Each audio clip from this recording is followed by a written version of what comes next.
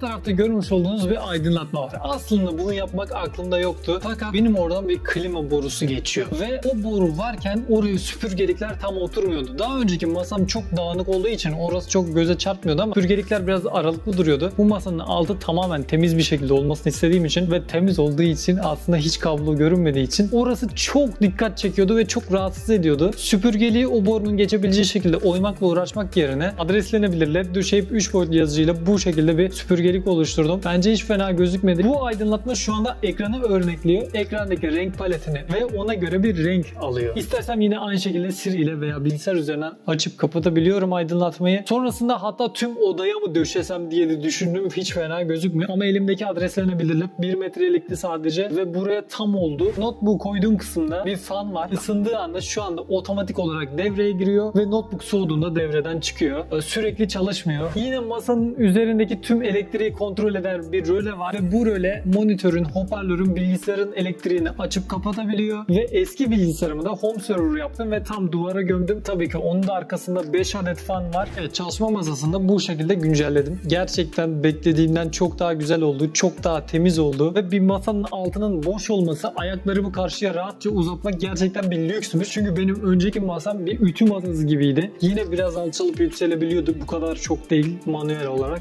Ve hiç sağlıklı bir şekilde alçalıp yükselmiyordu. Yani onu bir kez ayarlayıp bırakmanız gerekiyor. Ve ütü masası gibi olduğu için ayakları böyle duruyordu. Hep ayaklarınızı asla ileri uzatamıyordunuz. Çok rahatsız ediciydi. Hep yan oturuyordum falan böyle. Bu o yönden çok rahat oldu. Tabii sürekli oturarak çalışmak da insanı bir süreden sonra monotonlaştırabiliyor. Bazen ayakta çalışmak daha iyi olabiliyor. Tavsiye ederim. Onun haricinde alttan masaya baktığınızda oldukça dağınık gözüküyor. Evet. Ama yani normal bir bakışta masa altı belli olmuyor. Her şey masanın altına kitlemek çok temiz bir çözüm. Videoyu buraya kadar izlediyseniz umarım beğenmişsinizdir. Gelecek videoları kaçırmamak için de abone olmayı unutmayın. Evet, bu videoda bu kadardı. İzlediğiniz için teşekkürler.